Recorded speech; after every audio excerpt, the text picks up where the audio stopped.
क्या आप college students हैं और आपके दिमाग में एक क्यूरीज हमेशा होती है कि हम जो टेक्निकल स्किल सीख रहे हैं इसके बाद हमारी जॉब लगेगी कि नहीं लगेगी?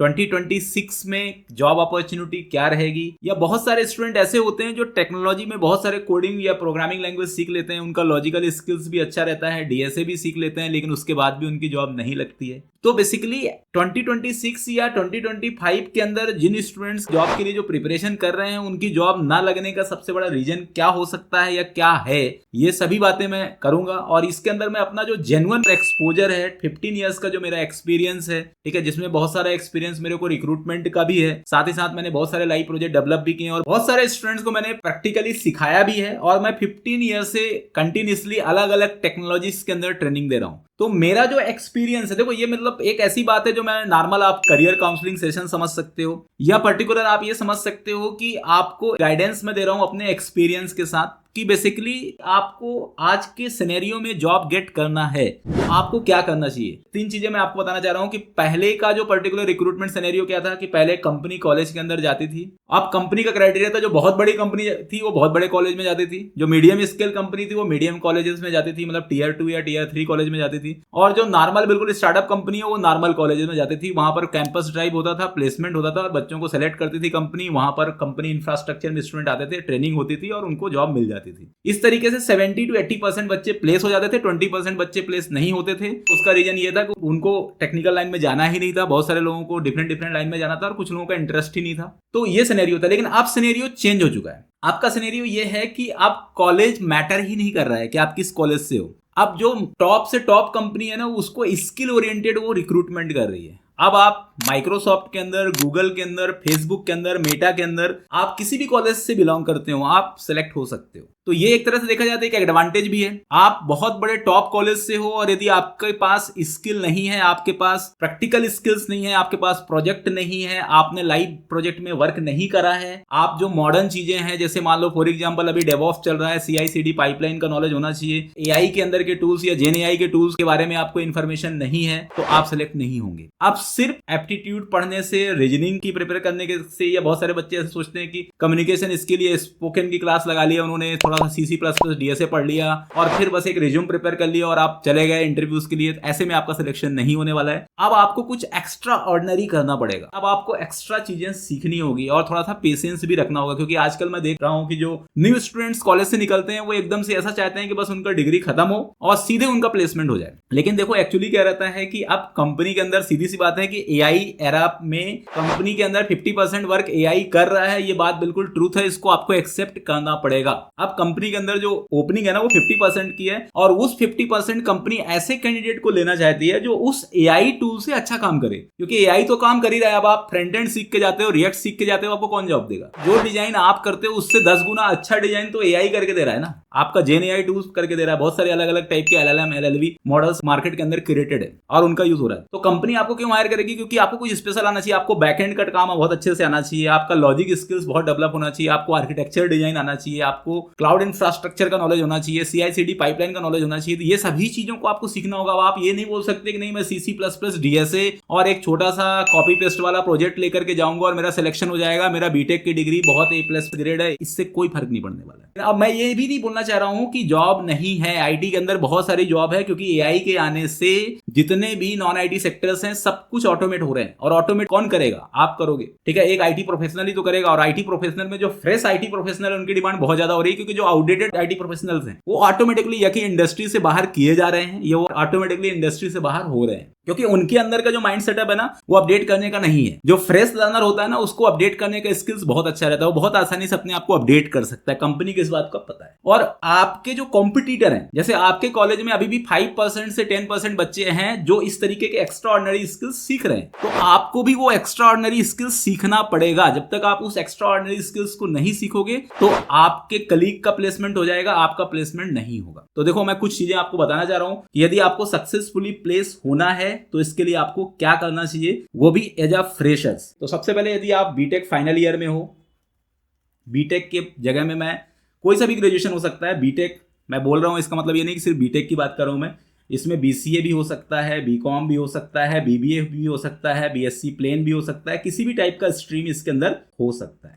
तो इसके लिए सबसे पहले आपको क्या सीखना चाहिए यदि आप 2026 के अंदर जॉब गेट करना चाहते हो, क्योंकि 2025 तो अब फिनिश हो गया। अब आपको 2026 नेक्स्ट टारगेट होना चाहिए कि आपको 3 to 4 मंथ्स के अंदर या 6 मंथ के अंदर या कॉलेज की डिग्री फिनिश होने से पहले इंटर्नशिप या जॉब मिल जाना चाहिए। ऐसा आपको अपने दिमाग में लेके चलना पड़ेगा, क्योंकि हम जैसा सोचते हैं वैसे ही बनते हैं। यदि आप सोचोगे कि नहीं एआई पूरी तरह से जॉब रिप्लेस कर देगा, एआई यदि आ गया आप किसी टाइप की जॉब नहीं लगने वाली, क्योंकि बहुत सारे स्टूडेंट्स का मैंने थिंकिंग सुना है कि यार एआई आने से पूरी जॉब फिनिश हो जाएगी। ऐसा कुछ भी नहीं है। एआई से आपका जो सॉफ्टवेयर कम्युनिटी है वो 10 टाइम्स और ज्यादा स्ट्रांग हो रही है। ऑल ओवर वर्ल्ड आपस में कनेक्टेड हो रहे हैं, बहुत सारे इंफॉर्मेशन एक्सचेंज हो रहे हैं, बहुत बड़ी बड़ी कंपनियां एआई पे इन्वेस्ट कर रही है, और जितने भी नॉन आईटी सेक्टर्स हैं सब कंप्यूटराइज हो रहे हैं। तो इससे आपकी जॉब बढ़ेगी, जॉब घटने वाली नहीं है। बस ये है कि अब आपको स्किल्ड पीपल्स की डिमांड होगा। डिग्री ओरिएंटेड आपका सिलेक्शन नहीं होने वाला है। डिग्री सेकेंडरी है, स्किल प्राइमरी है। ये चीज आपको ध्यान रखना है। तो इनिशियली आपको किस पे, देखो आप सीधी सी बात है, मैं आपको ये कहने वाला हूं कि मैं आपको ये नहीं बोल रहा हूं कि आप फ्रंट एंड मत सीखो। आप बिल्कुल फ्रंट एंड सीखो। एआई यदि फ्रंट एंड बना रहा है तब भी आप फ्रंट एंड सीखो, क्योंकि बहुत बार आपको कस्टमाइज करना पड़ता है और फ्रंट एंड से आपका एक इंटरेस्ट क्रिएट होता है। फ्रंट एंड में आपको क्या सीखना है, सिर्फ HTML CSS जावास्क्रिप्ट से काम नहीं चलने वाला। इसमें फ्रंट एंड में आप रिएक्ट या एंगुलर दोनों सीख सकते हो, तो दोनों सीख लो, और दोनों में से कोई एक सीखना है तो दोनों में से कोई एक सीख लो। ठीक है। अब इसके लिए आप कोई सा भी कुछ सर्वर साइड रेंडरिंग के लिए आप Next.js भी सीख सकते हो। बाकी रिएक्ट या एंगुलर ये तो आपको सीखना होगा यदि आप वेब डेवलपमेंट, क्योंकि देखो इनिशियली मैं आपको यही भी क्लैरिफाई करना चाहता हूं कि मार्केट के अंदर अभी 3 सेगमेंट है। एक तो वेब का है, दूसरा डेटा साइंस है, और तीसरा क्लाउड मतलब डेवऑप्स क्लाउड, चौथा CRM भी है। लेकिन CRM में फ्रेशर लेवल की एंट्री इतनी आसानी से नहीं होती। इसलिए मैं तो आपको क्लैरिफाई करता हूं कि यदि फ्रेशर लेवल में सबसे ज्यादा जॉब अपॉर्चुनिटी, सबसे क्विक जॉब अपॉर्चुनिटी यदि गेट करना है तो वेब डेवलपमेंट। और वेब डेवलपमेंट के अंदर भी बता रहा हूं मैं आपको कैसे सीखना है। फ्रंट एंड आपने सीखा, इसके बाद आपको DSA, ठीक है। मैं बिल्कुल क्लैरिफाई करना चाहता हूं कि DSA बिल्कुल सीखना पड़ेगा आपको, लेकिन उसके लिए जिनका टारगेट है बहुत ही अच्छी कंपनी में जाना, बहुत ही मतलब जो A++ ग्रेड की कंपनी है, उनके अंदर यदि आपको जाना है तो DSA आप बिल्कुल सीखो। ठीक है। DSA सीखने से सभी का फायदा है, हर फ्रेशर्स को सीखना चाहिए, क्योंकि DSA यदि आप सीखते हो ना तो आपका जो दिमाग की बत्ती जलती है, जिसको हम बोल सकते हैं कि आपका दिमाग खुल जाता है, ओपन हो जाता है। आप किसी भी चीज के बारे में सोचते हो ना तो आप मेमोरी तक जाकर के सोचते हो, मतलब तह तक जाके सोचते हो। जैसे एक तरह से होता है ना कि कोई भी चीज को हम सोचते हैं तो बस ऊपर ऊपर से सोचते हैं, पर जो बच्चे ने DSA पढ़ा है तो वो उस चीज को बहुत इंटरनली सोचेगा, बहुत अंदर तक सोचेगा। उसको ये पता होगा कि ये मेमोरी मैनेजमेंट हो रहा है, यहाँ पर ये ब्लॉक बन रहा है, यहाँ पर ये स्टैक मेमोरी है, ये हीप मेमोरी है, ये लीनियर डेटा स्ट्रक्चर है, ये नॉन लीनियर डेटा स्ट्रक्चर है, ये नोड होता है, ये इस तरीके से कनेक्टेड होता है, ये डिसकनेक्टेड होता है। पूरा सिस्टम डिजाइन के बारे में आपको जानकारी हो जाएगी। और साथ में अभी आप जो प्रोग्राम बनाते हो ना, अभी आप ये सोचते हो प्रोग्राम किसी तरीके से चल जाए बस, लेकिन यदि आपने DSA पढ़ा है तो आपको कॉम्प्लेक्सिटी के बारे में पता होगा कि ये प्रोग्राम कितना ज्यादा कॉम्प्लेक्सिटी ले रहा है, ये प्रोग्राम कितना कम कॉम्प्लेक्सिटी ले रहा है, स्पेस कॉम्प्लेक्सिटी क्या होता है, टाइम कॉम्प्लेक्सिटी क्या होता है, किस तरीके से हम ऑप्टिमाइज प्रोग्राम बनाते हैं, ये सब चीजें आप सीखोगे। और DSA सीखने के लिए हाई लेवल लैंग्वेज में ज्यादा जाने की जरूरत नहीं है। आप DSA या कि C++ से सीखो, सबसे बेस्ट है। या कि आपको सीखना है तो आप जावा से सीखो। ठीक है, C++ या जावा से सीखो, तो DSA आप अच्छे से सीख सकते हो। इसके बाद जो नेक्स्ट है, क्योंकि इसकी रिक्वायरमेंट आपको होने वाली, अब तीसरी रिक्वायरमेंट होने वाली है प्रोजेक्ट की। अब मैं आपको क्लैरिफाई करना चाहता हूं कि देखो बहुत सारे कंपनी में जाते हो, ठीक है, पहले आपसे थोड़ा सा DSA के क्वेश्चन पूछे जाएंगे, फिर आपसे प्रोजेक्ट के क्वेश्चन पूछे जाएंगे कि आपने प्रोजेक्ट क्या बनाया। अब प्रोजेक्ट DSA से तो बनेगा नहीं। प्रोजेक्ट के लिए आपको क्या चाहिए, कुछ ना कुछ ऐसा इन्वायरमेंट चाहिए, जैसे कोई वेब इन्वायरमेंट चाहिए, डेस्कटॉप इन्वायरमेंट चाहिए, मोबाइल इन्वायरमेंट चाहिए, क्लाउड इन्वायरमेंट चाहिए, कोई इन्वायरमेंट तो चाहिए, क्योंकि आप सिंपल कंसोल एप्लीकेशन थोड़ी ना बना के दे दोगे। तो इसके लिए आपको सीखना पड़ेगा full stack web development. Full stack web development मैं इसलिए बोलना चाह रहा हूं क्योंकि मैं आपको ये बताना चाह रहा हूं कि अभी भी मार्केट के अंदर सबसे इजी वे में यदि किसी भी IT कंपनी के अंदर यदि आप एंटर हो सकते हो तो वो वेब डेवलपमेंट ही है। तो फुल स्टैक वेब डेवलपमेंट में मैंने आपको बताया कि फ्रंट एंड तो आपको सीखना ही रहेगा। इसके बाद आपको बैक एंड के अंदर सबसे आसान और सबसे आसानी से आप कौन सा लैंग्वेज सीख सकते हो, जावा स्क्रिप्ट सीख सकते हो। और जावा स्क्रिप्ट के अंदर नोड इन्वायरमेंट का यूज करते हुए आप पूरा का पूरा बैकएंड क्रिएट कर सकते हो, नोड और एक्सप्रेस इन दोनों के कॉम्बिनेशन से। Express is the web framework, Node is the run time environment that is used to create the various predefined modules. Okay, और इसके अंदर आप डेटाबेस भी यूज कर सकते हो, MongoDB। और इसके अंदर आपको बनाना रहेगा API। आपको थोड़ा सा API बनाने के बारे में पता होना चाहिए, API टेस्टिंग पता होना चाहिए, API डॉक्यूमेंटेशन पता होना चाहिए। और इसके बाद फिर आपको करना है इसको डिप्लॉयमेंट।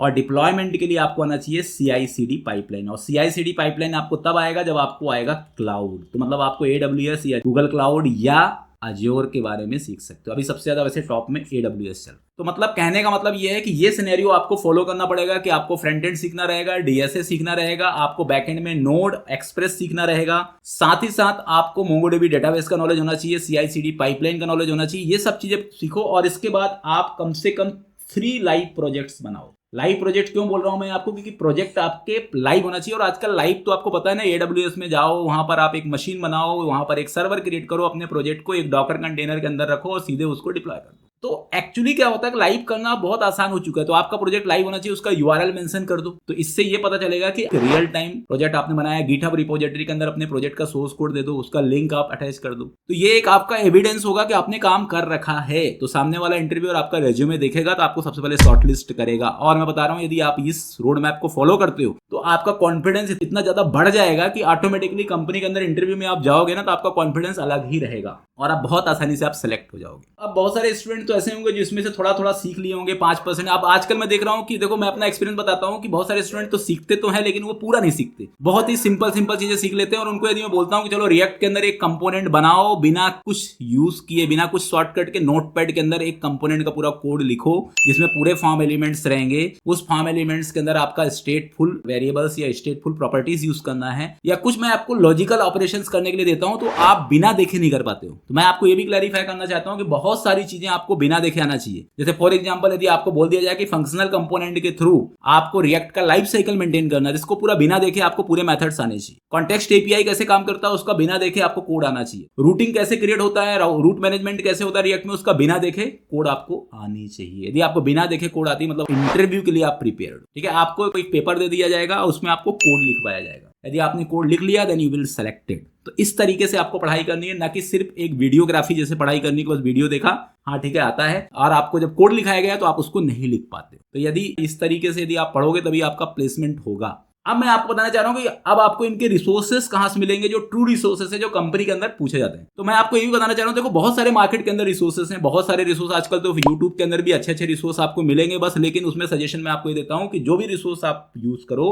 उसको प्रैक्टिकली मैनेज करो। ठीक है, मैंने भी अपना एक रिसोर्स क्रिएट किया हुआ है। आप मेरे रिसोर्सेज के बारे में यदि आप जाओ, वहां पर मैंने बहुत सारे डेमो सेशन भी दिए हैं। यदि मेरे पढ़ाने का तरीका आपको अच्छा लग रहा है तो आप मेरा इस रिसोर्स भी ले सकते हो। ये रिसोर्स बहुत ही रीजनेबल प्राइस पे मिल रहा है, 5999 में ये पूरा का पूरा कंटेंट मैं आपको प्रोवाइड कर रहा हूं। जितना मैंने अभी तक बताया इसके अंदर सभी चीजें हैं। और सबसे मेन चीज तो ये है कि मैं आपको इसके अंदर रिज्यूम बिल्डिंग भी बताऊंगा, और हमारा खुद का एक डेडिकेटेड प्लेसमेंट पोर्टल है, उसके अंदर हम आपको एनरोल भी करेंगे। और उसके अंदर जितने भी टाइप के जॉब लीड्स होते हैं, क्योंकि हमारे पास उसके लिए डेडिकेटेड HR टीम है, जितने भी जॉब लीड्स होते हैं वो सभी जॉब लीड्स आपको एक्सेसिबल होंगे जब तक आपका प्लेसमेंट नहीं हो जाता है। तो ये भी एक एक्स्ट्रा अपॉर्चुनिटी आपको इस पर्टिकुलर कोर्स के साथ मिल रही है। ठीक है, तो इस कोर्सेज के अंदर का रोड मैप आपको यदि देखना है तो मैं नीचे लिंक भी दे रहा हूं, मैं उसके अंदर आप क्लिक करके देख सकते हो। मैं आपको बता देता हूं कि इसमें हम लोग किस तरीके से सिखाएंगे, इसका पर्टिकुलर कितना टाइम ड्यूरेशन होगा। तो इस कोर्स का ड्यूरेशन होगा 4 to 6 मंथ। ठीक है, 180+ आवर्स का पूरा कोर्स कंटेंट होगा, जिसमें हम स्टार्ट करेंगे फ्रंट एंड से, और फ्रंट एंड वो भी इस तरीके से सिखाएंगे जिससे आप स्क्रैच बेस्ड प्रोग्रामिंग कर दो। मतलब कोई भी बंदा बोले कि नोटपैड में चलो